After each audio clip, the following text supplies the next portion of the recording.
सक्रियता बढ़ी हुई है। बॉर्डर के पूरे इलाके में गांव के गांव खाली हैं। लोगों को भय है कि आज रात किसी तरह का अटैक ना हो जाए। बहुत सारे सवाल बहुत लोगों के जहन में लगातार, जो ना सिर्फ एलओसी में बल्कि इंटरनेशनल बॉर्डर के तहत, जो कि गुजरात का इलाका, पंजाब का इलाका, राजस्थान का इलाका। इस वक्त हमारे साथ पूर्व सेनाध्यक्ष विक्रम सिंह जी जुड़ चुके हैं।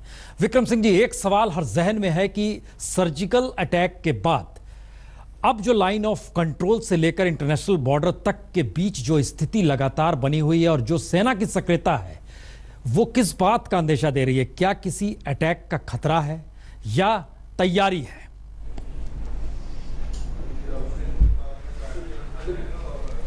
नहीं, देखिए, ये जो कार्रवाई की गई है, मैं टीवी चैनल से देख रहा था। मैंने किसी गवर्नमेंट के किसी नुमाइंदे से बात नहीं की है, लेकिन जो मैं टीवी पे देख रहा था कि मिनिस्ट्री ऑफ होम अफेयर्स के आदेश के ऊपर ये कार्रवाई की जा रही है, जहां जो बॉर्डर विलेजेस हैं उनको वेकेट किया जा रहा है। ये स्टैंडर्ड ऑपरेटिंग प्रोसीजर्स के तहत है। देखिए, जब आप वार करते हैं दुश्मन के ऊपर, एडवर्सरी के ऊपर, तो यकीनन हमें तैयारी करनी चाहिए, ताकि अगर वो कोई कार्रवाई करता है तो हम बिल्कुल मजबूत हमारा डिप्लॉयमेंट होना चाहिए। साथ ही साथ जो हमारे सॉफ्ट ऑब्जेक्टिव्स हैं, जैसे हमारे टारगेट्स हैं, जैसे सिविलियन पॉपुलेशन हो गई, उसे वहाँ से लेके जाना, उनको, उनके जो घर हैं उनको थोड़ा रेगुलाइज करना, ये कार्रवाई चलती रहती है।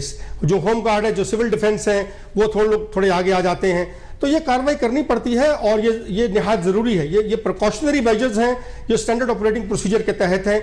ये किसी हमारे ऑफेंसिव इंटेंट को नहीं दर्शाता है। ऑन द कॉन्ट्ररी, आपने देखा होगा आज जो डीजीएमओ ने जो बताया, उन्होंने बड़ा कैटेगोरिकली बताया सवेरे कि हमने जो अपना मिलिट्री इंटेंट था वो अचीव कर लिया है।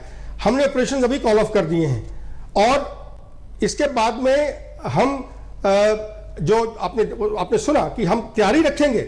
हमने ऑपरेशन कॉल ऑफ कर दिए, लेकिन हम तैयार हैं किसी भी कॉन्टीजेंसी के लिए। तो ये उस कॉन्टीजेंसी के लिए है कि अगर पाकिस्तान कुछ कार्रवाई करता है, चाहे वो टेक्टिकल लेवल पे करे एलसी के साथ में, या ऑपरेशनल लेवल पे जो कि एलसी और आईबी के ऊपर भी हो सकती है, और स्ट्रेटेजिक लेवल जो कि आईबी को शामिल करके होगी, तो उसके लिए हमें तैयार रहना है। इस करके ये कार्रवाई हो रही है। तो क्या ये माना जाए कि जिस स्थिति में अलर्ट किया गया है सेना के तीनों अंगों को, जिस तरीके से जानकारी है कि सेना के हेडक्वार्टर में रक्षा मंत्री खुद मौजूद हैं, सेनाध्यक्ष खुद मौजूद हैं, नेशनल सिक्योरिटी एडवाइजर खुद मौजूद हैं, प्राइम मिनिस्टर कल बैठक सुबह सीसीएस की बुला रहे हैं, ये सारी एक एक्सरसाइज है।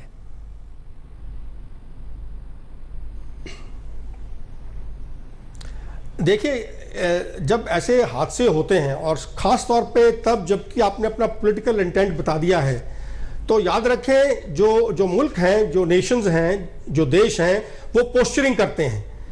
ये पोस्चरिंग का एक अंग है, एक मैसेज दिया जाता है। ये अलग अलग जो कार्रवाइयां आप देख रहे हैं, ये एक इंटेंट को एग्जिबिट करती हैं, डेमोन्स्ट्रेट करती हैं और एक मैसेज देती हैं टारगेट ऑडियंस को, और जिनको मैसेज आपने देना है। और वैसे भी ये जो स्टैंडर्ड ऑपरेटिंग प्रोसीजर के तहत है, ये नहीं कि हमारा मुल्क जो है एक वॉरमोंगर मुल्क है, लेकिन हाँ, जो कार्रवाई की गई है, आपने देखा होगा, मैंने पहले भी बोला है कई चैनल्स के ऊपर, ये एक लास्ट रिजॉर्ट था।